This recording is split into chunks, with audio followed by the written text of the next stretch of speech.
Thanks for tuning in. If you enjoy the content, don't forget to hit subscribe and give this video a like. It helps more than you might think.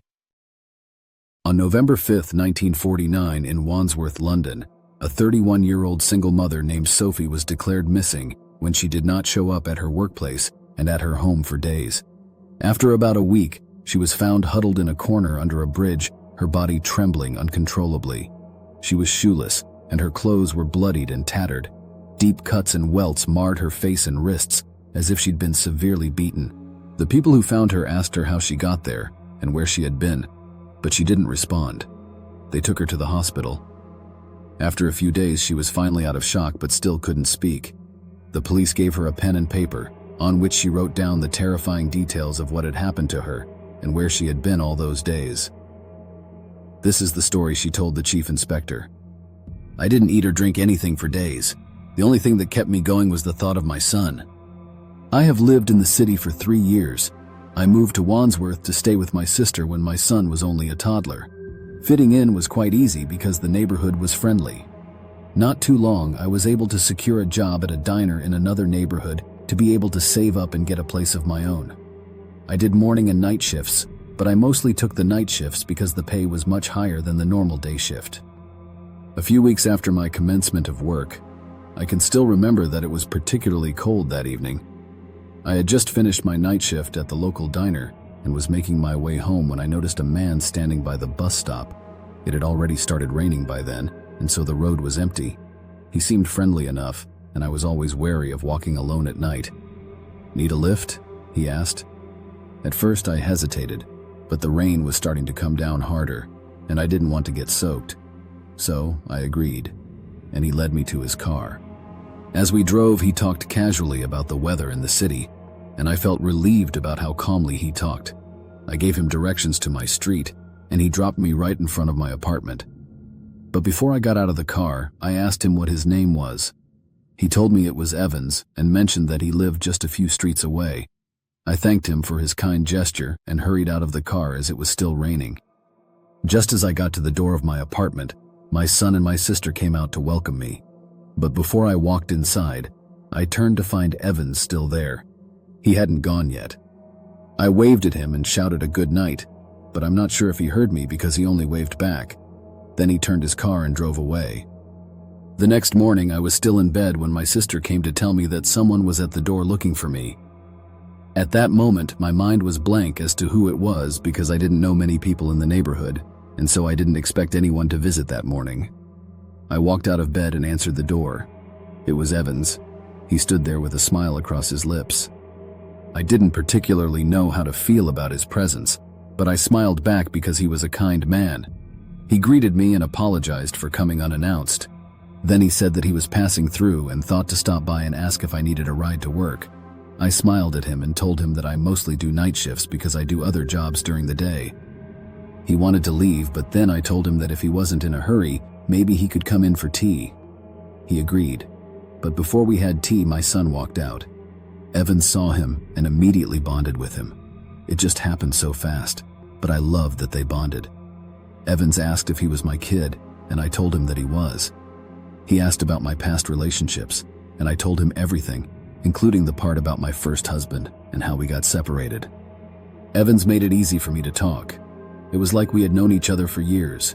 He was intelligent and knowledgeable about various topics, including the world and the town. He asked a lot of questions about my life and everything I was involved in, always responding kindly to every event I shared. After that day, he came by every other day. Sometimes he would stop by to pick me up from the diner and drive me home. Gradually, I began to feel attached to him. One day he came around. My sister had taken my son to a festival, and most of the people in the neighborhood had gone to attend. I didn't go because of the stacked-up chores I had missed during the week. I heard a knock, and when I went to answer it, it was Evans. He had come in with a bottle of red wine. He always knew how to make me feel special. He knew what to say and the right time to say it.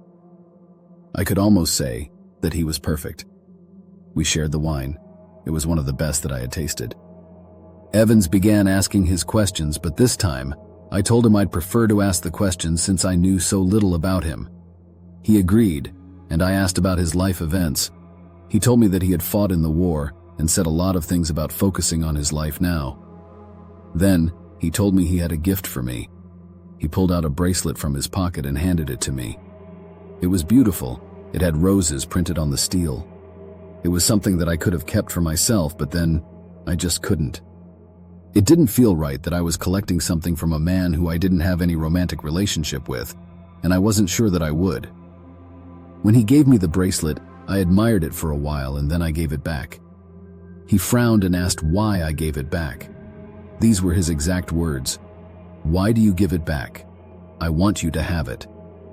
And then I said, "I can't accept it." "Why?" he asked.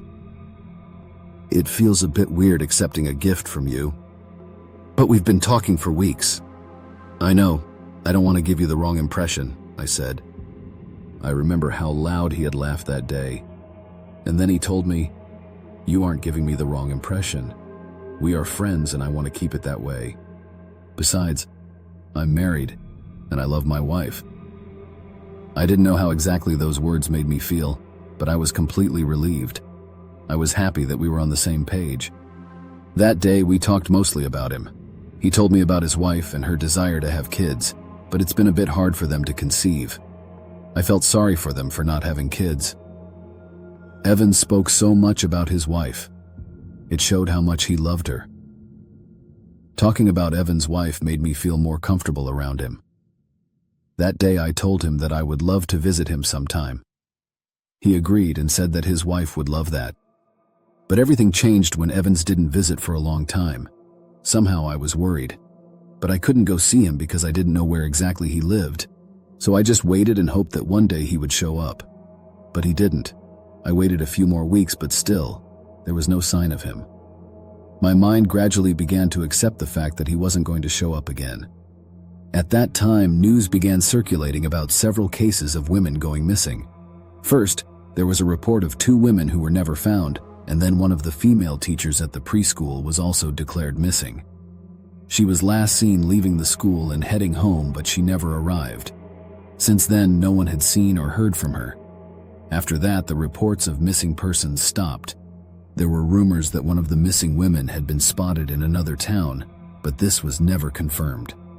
One evening, I was home with my son when I heard a knock on the door. When I opened it, I found Evan standing there. He didn't have his usual glow. I ushered him in and offered him some tea while he settled in. Then I asked him why he hadn't been around and why he had a long look on his face. This was his response. "I've been going through a lot these past few weeks. First I lost my job, and then my wife left to go to the store and hasn't been seen since." Those weren't the words I had been expecting. I felt bad for not checking up on him and only assuming that he had just forgotten about me. Then I apologized and said, "I never knew that your wife was one of the women who has been missing in town. Have you heard anything from the authorities?" "No, I haven't. This is becoming unbearable for me. I just hope that they find her soon before anything happens to her." "Nothing will happen to her," I assured him. That day I did most of the talking while Evan said only less. I felt really bad for him. After about a week, I hadn't seen Evans again. I knew he was still looking for his wife. One day I worked a long night shift. I was exhausted by the time I left the diner. I spotted Evans out there. The streets were deserted, but I was happy to see him, leaning against his car. He looked a bit off, but I didn't think much of it. When he offered to drive me home, I agreed. During the drive, Evans told me they still hadn't found his wife and that the police were starting to give up. He invited me to his house for a drink and I hesitated at first. I just wanted to go home, but I didn't want to be rude, so I agreed. When we arrived at his home, I can still remember how it looked. There were photos of him and his wife on the wall, looking happy together. Evans offered me tea, and I accepted, even though I wasn't thirsty. He settled on the couch and drank some while I sipped my tea. I felt very tired and sleepy, so I closed my eyes for a bit.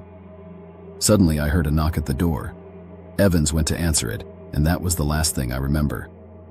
When I woke up, I felt a dull ache in my wrists. My head hurt so bad as I tried to keep my eyes open. My hands were bound with chains attached to the wall. The room was nearly dark except for the light streaming through a small window, and I was lying on a cold, damp floor. As I realized where I was and what had happened, terror washed over me. I couldn't move, and my mouth was covered with a piece of clothing, making it difficult to breathe. I tried to scream, but no sound came out. A low moan echoed from the darkness. I turned my head and saw another woman lying a few feet away from me. She was also gagged and bound. I tried to call out to her, but my voice was muffled. I managed to wiggle my feet and nudge the gag out of her mouth. The other woman followed suit, and soon we were both able to speak. "What happened?" I asked first.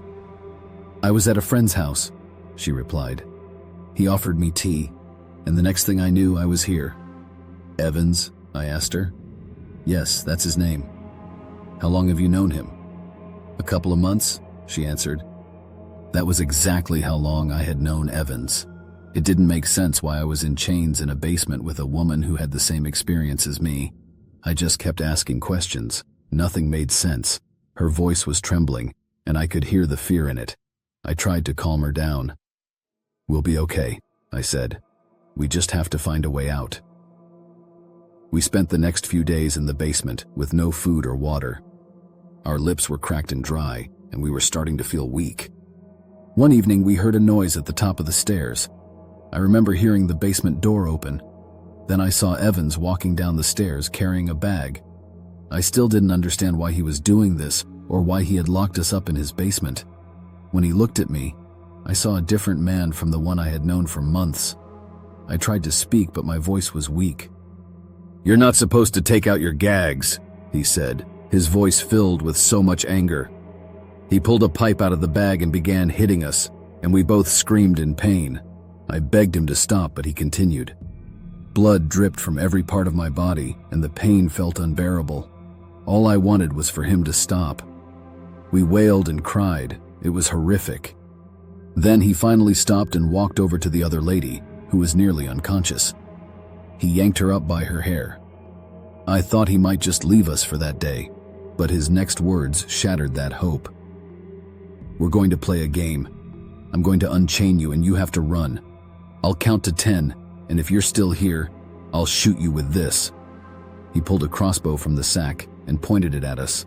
I watched in horror as he unchained the other woman. "Run!" he shouted. She turned and sprinted towards the stairs. Just as she was out of sight, he followed her. After a while, there was a loud thud, followed by silence. I heard the basement door creak open, and then a screeching sound. Evans walked down, dragging the body of the woman behind him, and dropped it right in front of me. My body trembled at the horrific sight. An arrow had run from the back of her head through her eye. I had never seen anything like it before. It was as though Evans had transformed into a completely different person overnight. He said nothing and walked back upstairs. While I sat there shaking, my eyes did not leave the body. I knew that Evans would return, and he was going to kill me. I didn't want to die. My son needed me. The thought of my son was the only reason why I didn't take the arrow from the skull of the dead woman and slitting my wrists. I curled up in a corner and shut my eyes, hoping for sleep, but it never came. My bones had become weak. I noticed how loose the chain had become since I had lost so much weight. So I began to pull the chain off my wrist all night. Blood gushed out as I forced my wrist through the chain until it finally came off, taking a part of my flesh with it. It was the most painful thing I had ever done to myself. By that time, it was nearly dawn. I pulled the arrow from the woman's body and headed for the window, but it was too high for me to reach. I tried to move a trunk toward the window, but it felt too heavy. I opened the trunk to remove some of its contents, hoping to make it lighter, but when I looked inside, my heart dropped at the horrifying sight. Stacked bodies lay within. Most were already decomposed, but I recognized one face, the woman I had seen in photos on the wall of Evan's living room. It was his wife. He had killed her and the other women. Now, I was next. I quickly closed the trunk and pulled a much lighter one toward the window. Then I used the arrowhead to pry the window open. Just as I managed to do so, I heard footsteps above. I had to hurry because I knew he was coming. I climbed out the window and jumped down just as I heard the first click of the doorknob. Then I ran. I ran as fast as I could without looking back until I found shelter under a bridge. Nothing could have prepared me for what happened to me, but the thought of my son kept me alive. After the police read Sophie's story, they rushed to Evan's house. They didn't find him, but they discovered the bodies of all the women he had murdered hidden in the trunks and walls of his basement. He was later found trying to leave the country. Evans was sentenced to death and subsequently hanged. However, Sophie never regained her ability to speak again. You've made it, for now. Thank you for joining on this horrifying journey. If you want more, don't forget to hit that subscribe button and to follow on other platforms. There are many more stories to come, and if you enjoyed this, please like the video. It really helps. Let me know your favorite part or any suggestions in the comments below. Until next time, stay safe, if you can.